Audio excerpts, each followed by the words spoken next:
श्रीलंका में महंगाई की मार। महंगाई की वजह से श्रीलंका की अर्थव्यवस्था बिल्कुल भी चौपट हो चुकी है। नमस्कार, मैं राहुल कठेरिया। साथियों, इस टॉपिक पर हम आगे और अधिक चर्चा करें विस्तृत तौर पे, उससे पहले आप सभी से निवेदन रिक्वेस्ट, हमारे चैनल राहुल के अड्डा को सब्सक्राइब करिए, घंटी के बटन को दबाइए और ऑल पर क्लिक करिए और इसको अधिक से अधिक शेयर करिए। साथियों, श्रीलंका की स्थिति इतनी दयनीय हो चुकी है, इतनी ख़राब हो चुकी है कि वहाँ पर वर्तमान समय में वहाँ की जनता पूरे देश में उग्र प्रदर्शन कर रही है। बहुत बुरे स्तर पर, बहुत बड़े स्तर विरोध प्रदर्शन कर रही है, जगह जगह आगजनी कर रही है सरकार के खिलाफ। और जिसका प्रमुख कारण है कि श्रीलंका में बहुत ही उच्च स्तर पर महंगाई पहुंच चुकी है। खाने पीने की वस्तुएं, रोज़मर्रा की दैनिक उपभोग की जो भी वस्तुएं हैं बहुत महंगी हो चुकी हैं। एक आम आदमी, एक मध्यम वर्गीय की पहुंच से वो दूर हो चुकी है। कंडीशंस इतने ख़राब हैं कि लोग भूखे मरने की कंडीशन पर पहुंच चुके हैं। ये श्रीलंका की वर्तमान के समय में स्थिति हो चुकी है, जिसमें आप समझ सकते हैं जैसे दूध हो गया। आप ऐसे समझिएगा, दूध की वजह से एक कप चाय की कीमत श्रीलंका में प्रेजेंट टाइम 100 रुपये तक हो चुकी है। एक कप चाय की कीमत 100 रुपये तक पहुंच चुकी है। पेट्रोल और डीजल की इस कंडीशंस ये है कि श्रीलंका में आज के दौर में पूरे देश के जितने भी स्टॉक हैं श्रीलंका के, डीजल और पेट्रोल बिल्कुल लगभग ख़त्म हो चुका है। पेट्रोल और डीजल की कमी की वजह से अभी कुछ दिनों पहले कंडीशन ये थी कि पेट्रोल पंपों पर श्रीलंका को सेना लगानी पड़ी थी, क्योंकि वहाँ पर लोग लूट मचाए हुए थे। पेट्रोल पंपों पर डीजल और पेट्रोल लूटने के लिए पहुँच जाते थे, इसलिए वहाँ सेना लगानी पड़ी थी। लेकिन आज कंडीशन ये है श्रीलंका की, पूरे देश में डीजल पेट्रोल का स्टॉक लगभग ख़त्म हो चुका है, जिसकी वजह से वहाँ महंगाई और उच्च स्तर पर पहुँच चुकी है।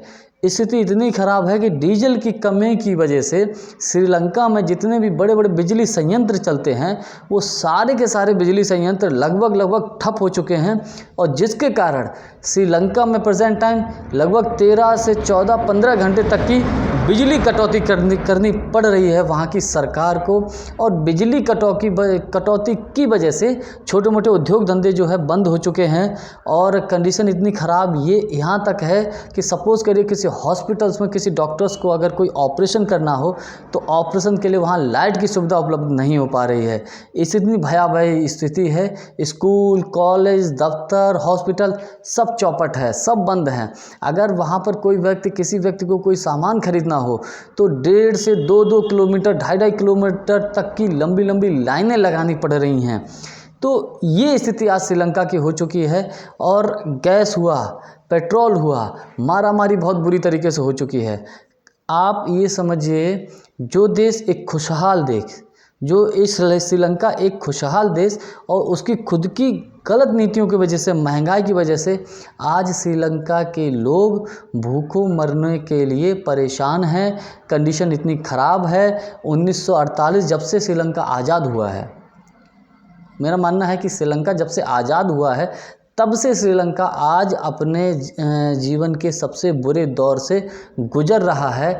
इसकी मुख्य वजह यह है, मेरा मानना, व्यक्तिगत मानना यह है, सरकार की तरफ से जो गलत नीतियां होती हैं, जो गलत नीतियों को अपनाते हैं, वो प्रमुख कारण होते हैं। जिसका आज हो सकता है वो गलत नीतियों का असर क्या होता है कि present time, at a time तो आपको कुछ उसका लाभ मिल सकता है, कहीं न कहीं हो सकता है कुछ थोड़ी देर के लिए आपको फ़ायदा मिले, लेकिन आने वाले समय में, दूरगामी समय में उन गलत नीतियों का प्रभाव धीरे धीरे पड़ता है।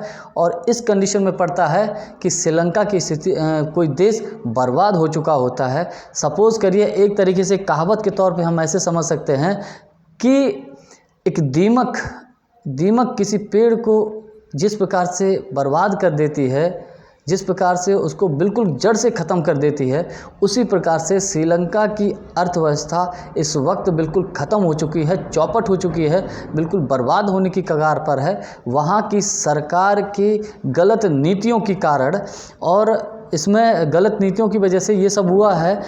इसीलिए सरकार के खिलाफ पूरे देश में बहुत भारी विरोध है, उग्र प्रदर्शन है, जगह जगह दंगे फसाद शुरू हो गए हैं। इन सब से बचने के लिए श्रीलंका की सरकार ने वहाँ पर प्रेजेंट टाइम आपातकाल की घोषणा कर दी है, आपातकाल लगा दिया है। अब देखिए आगे होता है क्या। धन्यवाद, नमस्कार।